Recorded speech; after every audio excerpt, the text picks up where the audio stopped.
माझी आई मला नेहमी म्हणायची, बाळा, ज्या मुलीमध्ये तुला ही निशाणी दिसेल तिच्याशीच लग्न कर, कारण अशी स्त्री इतकी भाग्यवान असते की ती एका रात्रीत नवऱ्याचं आयुष्य बदलून टाकते. माझं वय 40 वर्षे झालं होतं आणि अजूनपर्यंत मला ती मुलगी मिळाली नव्हती. अचानक मला फुटपाथावर एक भिकारीण दिसली, जिच्याकडे आईने सांगितलेली निशाणी होती. त्यामुळे मागचा पुढचा काहीच विचार न करता मी लगेचच त्या भिकारींसोबत लग्न केलं आणि तिला माझी बायको म्हणून घरी आणलं. सगळ्या नातलगांनी मला नावे ठेवली की मी एका भिकारींसोबत लग्न करून तिला घरी आणलं आहे. या सर्व गोंधळात मी रात्री घरातून रागाने बाहेर पडलो आणि सकाळी जेव्हा मी रूममध्ये आलो तेव्हा माझ्या पायाखालची जमीनच सरकली, कारण तिने खरोखर एका रात्रीतच आज माझ्या लग्नाची पहिली रात्र होती आणि घरी गेल्यावर मी माझ्या बाईकवर रस्त्यावर फिरत होतो. मी इतका अस्वस्थ होतो की घरी जाण्याचा विचारही माझ्या मनात येत नव्हता. ज्या प्रकारे माझे मित्र आणि कुटुंबीय माझ्याशी संबंध तोडण्याबद्दल बोलत होते, मी खूप अस्वस्थ झालो होतो. मी इकडे तिकडे भटकलो आणि परत माझ्या घरासमोर येऊन उभा राहिलो. माझी आई जिवंत असती तर मला इतकं एकटं वाटलं नसतं. माहीत नाही माझ्या निर्णयावर का सगळेजण भांडू लागले होते. मी तेच केलं होतं जे माझ्या आईने मला समजावून सांगितलं होतं. थरथरत्या पायांनी मी बराच वेळ एक जागीच उभा राहून विचार करत होतो. तेव्हा मला समजलं की जिला मी लग्न करून माझ्या घरी आणलं आहे तिचे देखील माझ्यावर काही हक्क आहे आणि जे मला पूर्ण करायचे आहे. मी जड मनाने माझी मोटरसायकल आतमध्ये लावली आणि माझ्या रूममध्ये गेलो. माझ्यासमोर ती आपली मान खाली घालून बसली होती आणि रडतच हुंदके देत होती. मला तिचं सर्व शरीर थरथर कापत असल्याची जाणीव झाली. मी तिला काही म्हणणार त्या अगोदरच समोर मी जे बघितलं हे स्वप्न होतं की हकीकत, आणि जेव्हा मला हे सत्य आहे यावर विश्वास बसला तेव्हा मला फार मोठा आश्चर्याचा धक्का बसला. माझं नाव समीर आहे. आम्ही 3 भाऊ होतो. माझी आई सगळ्यांपेक्षा माझ्यावर जास्त प्रेम करत होती आणि तिचा प्रत्येक सल्ला हा फक्त माझ्यासाठी असायचा. माझे दोन्ही मोठे भाऊ क्वचितच आईचं म्हणणे ऐकत होते आणि आईसोबत कमी वेळ घालवत होते. माझे दोन्ही भाऊ विवाहित होते आणि आपल्या पत्नी आणि मुलांसह आनंदी होते. ते दोघेही फक्त पैसा कमवण्याच्या मागे लागलेले असायचे. मात्र असे असतानाही त्यांचा खर्च भागत नव्हता. मी लहानपणापासून माझ्या आईसोबत राहायचो आणि मनापासून तिची प्रत्येक गोष्ट पाळायचो. त्यामुळेच कालांतराने मी माझ्या आईच्या जरा जास्त जवळ गेलो. यामुळेच आईने घर माझ्या नावावर केलं होतं आणि माझ्या मोठ्या भावांना काहीही दिले नव्हतं. आईच्या माझ्या भावांबद्दल खूप तक्रारी होत्या आणि माझे भाऊ माझा नेहमीच तिरस्कार करायचे. माझे भाऊ आणि वहिनी आमच्यासोबतच या घरात राहत होते, परंतु जेव्हापासून आईने हे घर माझ्या नावावर केलं होतं त्यांचं वागणंच बदललं होतं. ते नेहमीच आईसोबत भांडत होते आणि आईने केलेला हा अन्याय अजिबातच सहन झाला नव्हता. माझ्या दोन्ही भावांनी आपल्या स्वतःच्या पसंतीनेच लग्न केलं होतं. ते दोघेही आता आपल्या बायकांना थकले होते, पण नाईलाजाने आपलं वैवाहिक जीवन पार पाडत होते. आई मला नेहमीही सांगायची की जर बायको चांगली मिळाली नाही तर आपल्या 7 पिढ्या खराब होतात करते, त्यामुळे जरा विचार करून लग्न कर. या घरात घाणेरडे कांदे आणू नकोस. आईच्या या बोलण्यावर मला हसू यायचं. मी आईला म्हणायचो, आई, तू तुझ्या सुनेला स्वतः घेऊन ये. तू असताना मला स्वतः बायको आणायची काय गरज आहे? मी ही जबाबदारी तिच्यावरच सोपवली होती. 2 सुना असूनही आमचं घर नेहमीच अस्वच्छ असायचं. किचनमध्ये घाण भांडे तसेच पडलेले असायचे आणि माझ्या दोन्ही वहिनी टीव्ही बघण्यात व्यस्त असायच्या. त्यांचं त्यांच्या मुलांकडे देखील नीट लक्ष नसायचं.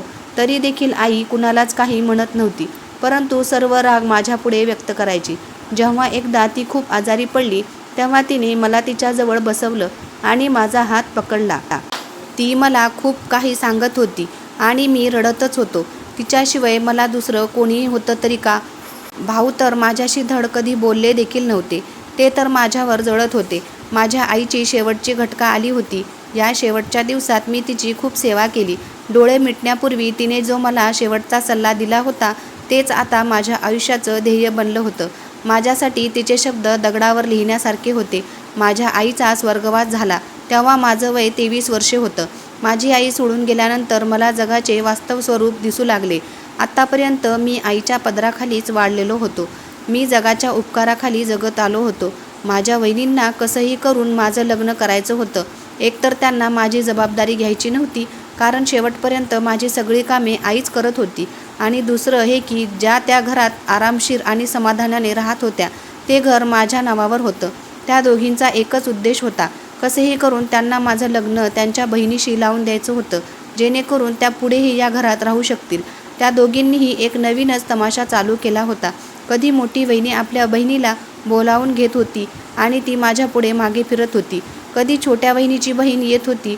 त्या काहीतरी निमित्त करून माझ्याजवळ येण्याचा प्रयत्न करत होत्या आणि माझं काम आता त्या दोघी करू लागल्या होत्या. त्या दोघींना थोडीही लाज वाटत नव्हती. त्या एका तरुण मुलाच्या रूममध्ये परवानगी न घेता घुसत होत्या. माझ्यासाठी हे सर्वच खूप विचित्र होतं. जोपर्यंत आई जिवंत होती तोपर्यंत हे लोक कधीच इथे आले नाही. आता त्या दोनही मुली इथेच राहू लागल्या होत्या. त्या दोघी माझं काम करण्यासाठी आपापसात भांडत होत्या. मला माहीत होतं त्या हे सर्व का करत आहेत. माझ्या आईने मरण्यापूर्वी जो सल्ला मला दिला होता तो मला चांगलाच आठवत होता. माझ्या आईने मला एक निशाणी सांगितली होती. ज्या मुलींमध्ये ही निशाणी असेल तू तिच्याशीच लग्न कर. गेल्या काही दिवसात मला चांगलंच कळालं होतं की या मुली माझी पत्नी होऊ शकत नाही. मी स्पष्ट शब्दात माझ्या बहिणींना सांगितलं होतं की हा तमाशा बंद करा. मला त्यांच्या बहिणीमध्ये काहीच रुची नाही. तुमच्या बहिणींना इथून बाहेर काढा. माझं बोलणं ऐकून त्यांनी माझ्याशी वैर धरलं. आता माझी कामं मला स्वतःलाच करावी लागत होती. त्यांना मला एका वेळेचं जेवण देखील देण्याचा कंटाळा येत होता. मी कसं तरी माझ्यासाठी जेवण बनवायचो, कपडे धुवायचो, साफसफाईसुद्धा स्वतःच करत होतो. दिवस गेले आणि महिने वर्षात बदलले. माझं वय आता जवळजवळ 31 वर्षे झालं होतं. हे 7-8 वर्ष माझ्यासाठी खूप कठीण गेले होते. मी प्रत्येक दिवस माझ्या आईच्या आठवणीतच काढला होता. माझे भाऊ आपल्या स्वतःच्या आयुष्यात व्यस्त होते आणि वहिनी हा विचार करून निश्चिंत होत्या की मी कधीच लग्न करणार नाही आणि अशा प्रकारे त्या नेहमीच माझ्या घरात ठाण मांडून बसतील. मी माझ्या आईचा सल्ला अशा प्रकारे धरून बसलो होतो की कुणीच माझं लग्न करू शकलं नाही. मला माझ्या आईने सांगितलेल्या गोष्टींचं पालन करायचं होतं. आज मला ऑफिसवरून परत येताना उशीर झाला होता. मी 8च्या सुमारास ऑफिसमधून बाहेर पडलो होतो. ठिकठिकाणी ट्रॅफिक जाम होतं आणि घरी जाऊन मला स्वतःला जेवण बनवायचं होतं. मी गेल्या 15 मिनिटांपासून याच सिग्नलवर अडकलो होतो. माझ्यासमोरचं एक फुटपाथावर एक भिकारीण बसलेली होती. मी बराच वेळ तिच्याकडे बघत होतो. ती काही वेगळीच होती. ती कुणालाही काही मागत नव्हती, फक्त गप्प बसून होती. तिच्यापुढे कापड पसरलेलं होतं. लोक स्वतः पैसे टाकून जात होते. मला इथे उभा राहून 20 मिनिटांपेक्षाही जास्त काळ झाला आणि माझी नजर त्या भिकारींवरच होती. अचानक मला माझ्या आईने सांगितलेली गोष्ट तिच्यात दिसली. मला आश्चर्याचा धक्का बसला होता. हे कसं शक्य होतं? ज्या व्यक्तीला मी वर्षानुवर्षे शोधत होतो ती रस्त्यावर भिकारी असेल. मी बराच वेळ तिच्याकडे बघत होतो. जसं जसं मी तिला बघत होतो तसा मला विश्वास होत गेला की ही तीच मुलगी आहे जिच्याबद्दल आईने मला सांगितलं आहे, जिच्यामध्ये माझे आयुष्य रातोरात बदलण्याची ताकद आहे.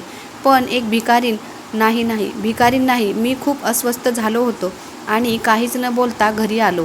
पण ती माझ्या मनातून गेली नव्हती. मी घरी आल्यावर जेवण देखील केलं नाही आणि झोपण्यासाठी आडवा झालो. दुसऱ्या दिवशी ऑफिसवरून येताना परत ट्रॅफिक जाम होतं. जसा मी सिग्नलजवळ पोहोचलो माझी नजर पुन्हा तिच्यावरच गेली.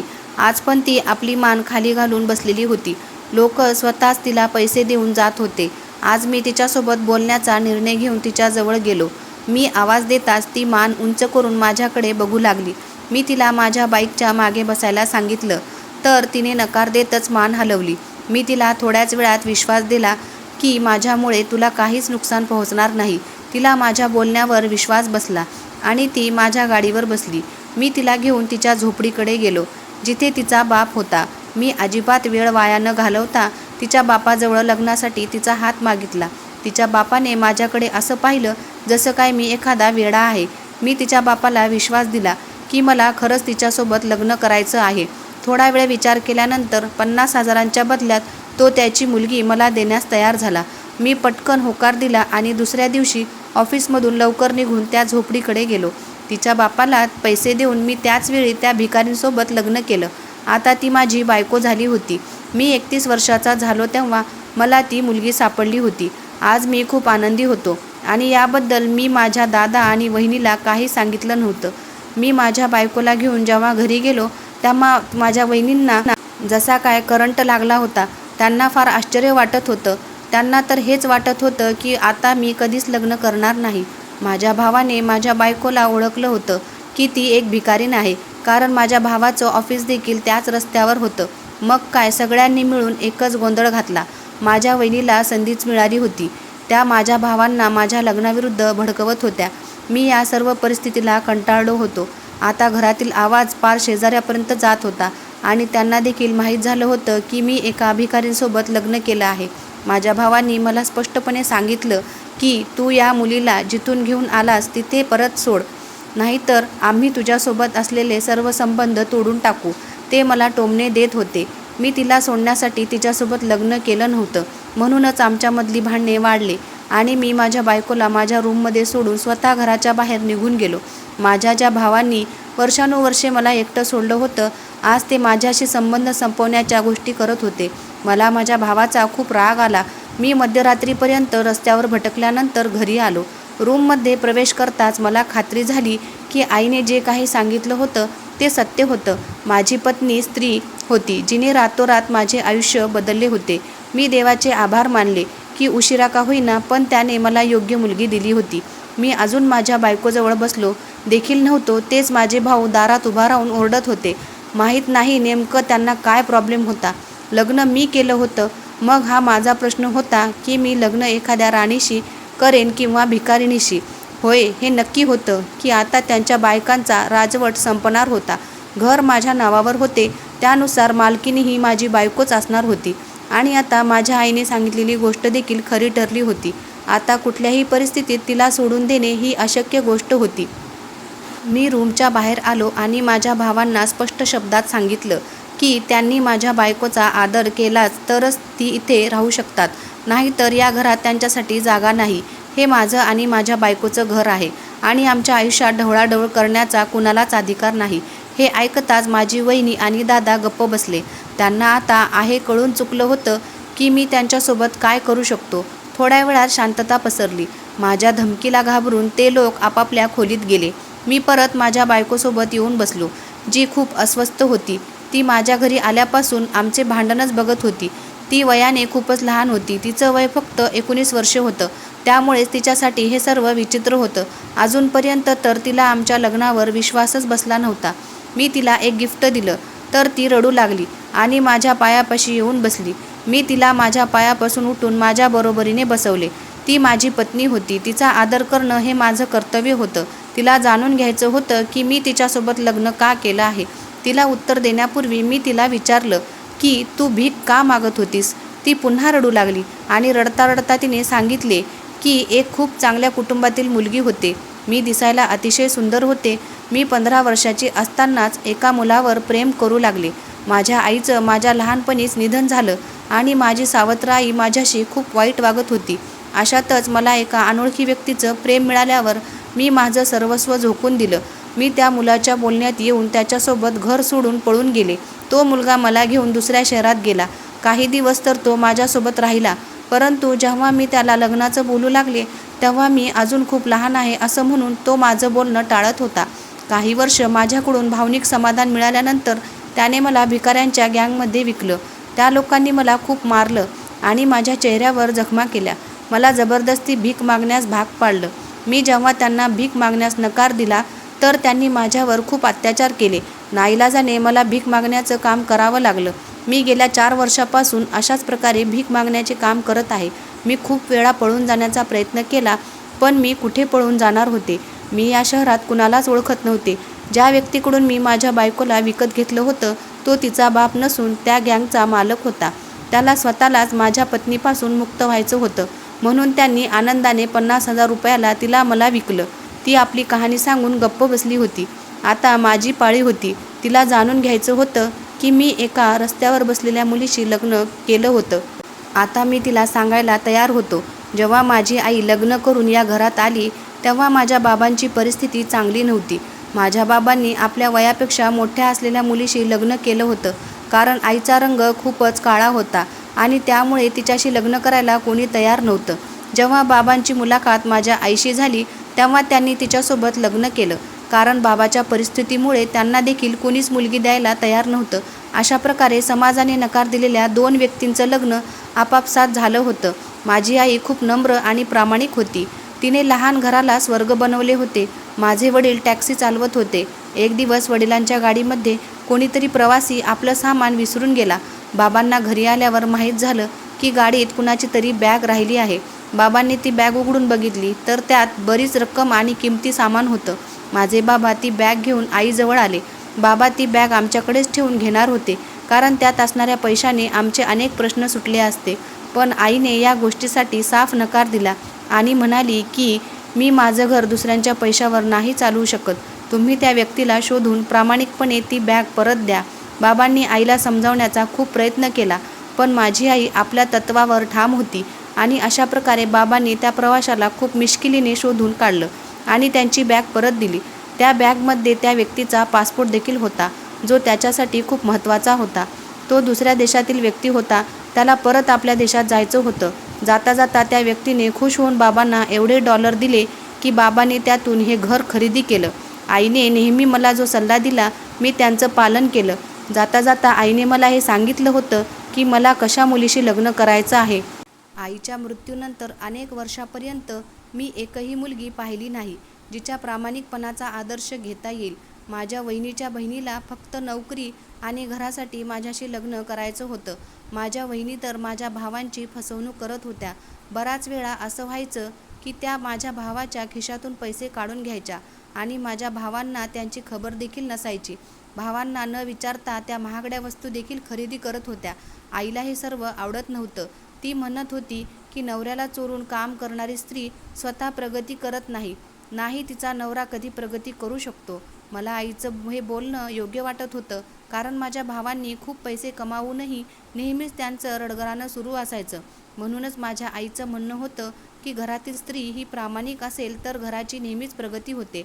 मग त्या दिवशी मी फुटपाथावर तुला बसलेलं बघितलं. तू खाली मान घालून शांतपणे बसलेली होती. कुणालाच डायरेक्ट काही मागत नव्हती. ट्रॅफिक पण खूप जाम होतं. मला उभा राहून 10 मिनिटे होऊन गेले होते. मी एका माणसाला तुला पैसे देताना पाहिले आणि मग तो त्याचे पाकीट खिशात टाकायला लागला, पण ते पाकीट खाली पडलं आणि ही गोष्ट त्याला कळालीच नाही आणि तू पटकन त्याला आवाज देऊन त्याचं पाकीट त्याला परत दिलं. मला आश्चर्य वाटलं, एक भिकारीण एवढी प्रामाणिक कशी काय असू शकते. म्हणून दुसऱ्या दिवशी तुला पारखून बघण्यासाठी मी माझ्या एका मित्राला पाठवलं. त्याने आपला महागडा फोन मुद्दामहून तिथेच पाडला जिथे तू बसलेली होतीस आणि तू त्याला पण थांबून त्याचा मोबाईल परत दिला. माझ्या आईने मला फक्त एका प्रामाणिक आणि देवाची भीती बाळगणाऱ्या स्त्रीशीच लग्न करायला सांगितलं होतं. तिच्या सुदैवाने तुझे आयुष्य बदलले आणि मला खात्री होती की माझ्या आईने मला योग्य सल्ला दिला असेल आणि तू माझ्याच आयुष्याला नक्कीच मार्गदर्शन करशील. आज रात्री मी रूमवर आलो तेव्हा माझा मोबाईलवर एक मित्राचा मेसेज आला, जो माझे अभिनंदन करत होता. माझं प्रमोशन झालं होतं. तुझ्यासोबत लग्न करण्यासाठी मी ऑफिसमधून लवकर घरी आलो होतो.